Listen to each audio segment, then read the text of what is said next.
ছেলেটা ফিট হলো কি করে? ডাক্তার কি বলছে? হ্যাঁ বর্দি বর্দি আমার ছেলেটা কোথায় গো? হ্যাঁ? কি হয়েছে? একটার পর একটা বিপদ এসে যাচ্ছে আমার ছেলেটার ওপর। ঠিক আছে তো? ডাক্তার দেখছে ওকে ভেতরে আছে? আলু, বিপদ আসাটাই তো স্বাভাবিক বলো। বাড়িতে বড়রা তো যে যার মতো ঝামেলায় ব্যস্ত। এটা তো হওয়ারই ছিল, তাই না? কথাটা নিশ্চয়ই আমার দেবীকে লক্ষ্য করে বলা হচ্ছে না? আশ্চর্য, তোমাদের আক্কেল দেখে না আমি অবাক হয়ে যাচ্ছি।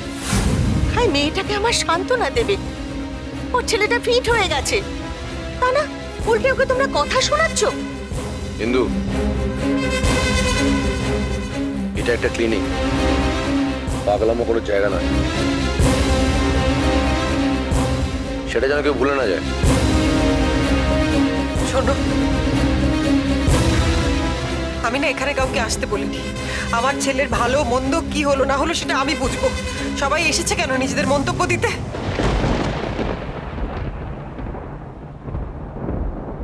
না রে দিদি, এতক্ষণ তো কেউ কিচ্ছু বলেনি। তোর যা এসেই তো আগুনটা জ্বালালো। এমন আধিক্যতা করছে দেখো। অথচ অথচ সারাদিন বাড়িতে ছিল না।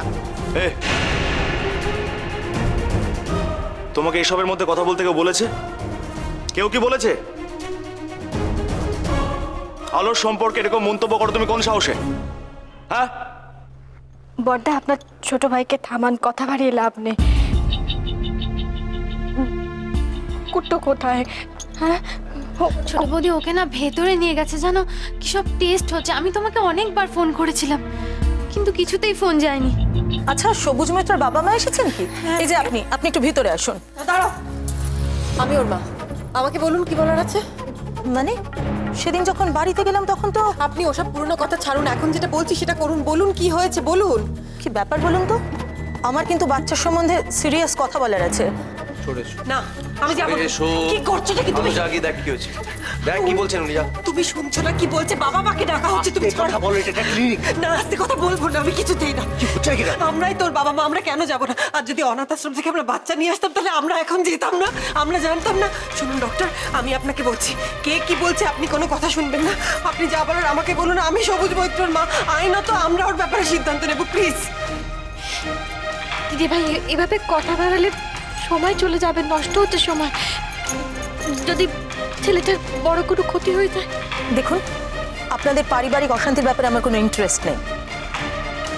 আমি এই মুহূর্তে বাচ্চাকে যে জন্ম দিয়েছেন তাকেই চাইছি শুধু। আপনি প্লিজ আসুন। মিস্টার মৈত্র, আপনিও প্লিজ আসুন আমার সাথে। আলো, দাঁড়িয়ে আছো কেন? যাও না। বড় বৌদি, তুমি প্লিজ তোমার পাগলামিটা একটু বন্ধ করো। স্থান কাল পাত্র সবটা ভুলে গেছো তুমি। আপনি আসুন।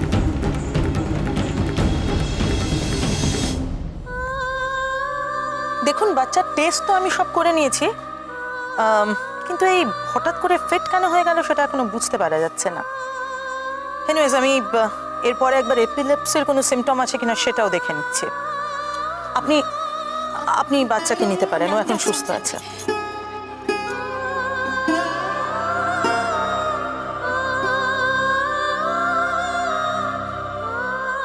মিস্টার মৈত্র, আপনার সঙ্গে একটা কথা ছিল। আজকাল বাচ্চাদের মানসিক বিকাশ কিন্তু অনেক তাড়াতাড়ি হচ্ছে। বাড়ির পরিবেশ যদি ঠিক না থাকে তাহলে এইটুকু বাচ্চাও কিন্তু স্ট্রেস হতে পারে। আপনাদের বাড়িতে বোধহয় এই মুহূর্তে এই বেবিকে নিয়ে একটা টেনশন চলছে। যত তাড়াতাড়ি পারেন ওটা মিটিয়ে ফেলার বন্দোবস্ত করুন। বেবিকে নিয়ে এই মুহূর্তে এটাই আমার একমাত্র অ্যাডভাইস।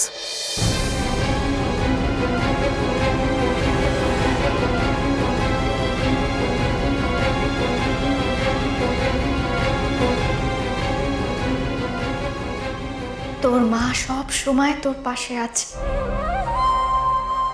যদি তোর কাছাকাছি নাও যেতে পারে তাহলেও জানবি তোর আর তোর দিদির জন্য মা প্রাণ দিয়ে যেতে পারে।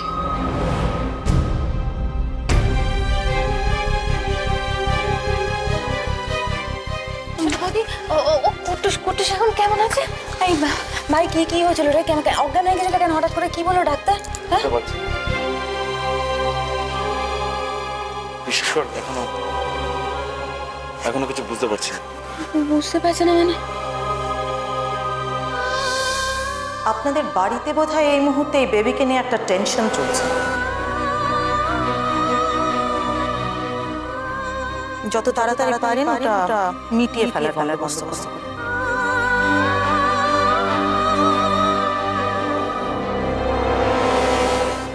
বাচ্চারাও একটু বাচ্চাও কিন্তু স্ট্রেস হতে পারে।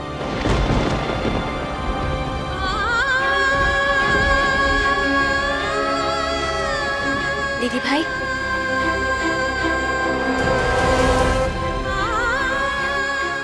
ধরো তোমার ছেলেকে ধরো।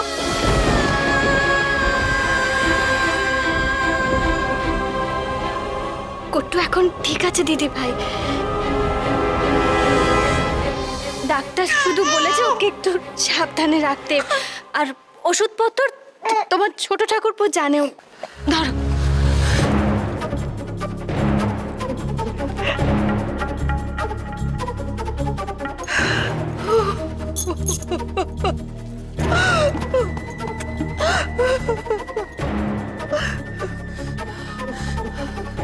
মা মা চলো চলো এখান থেকে চলো শিগগির চলো আমরা বাড়িতে চলো।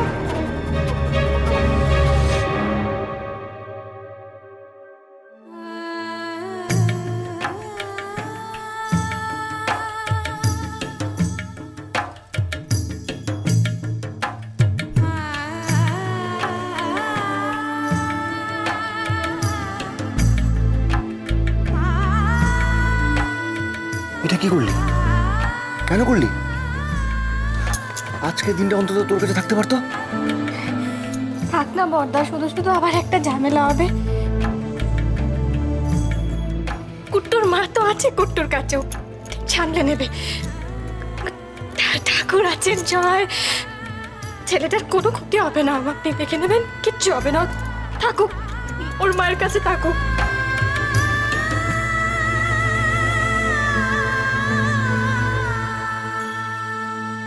প্রশ্নটা আমি তোকে কোনোদিনও করিনি, আজকে করছি।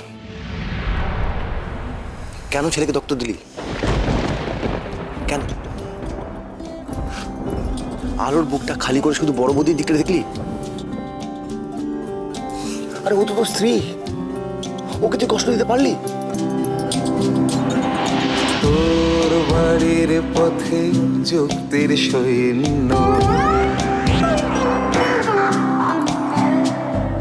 তোর বাড়ির পথে যুক্তির সৈন্য, যতটা লুকিয়ে কবিতায় তারও বেশি ধরা পড়ে যায়।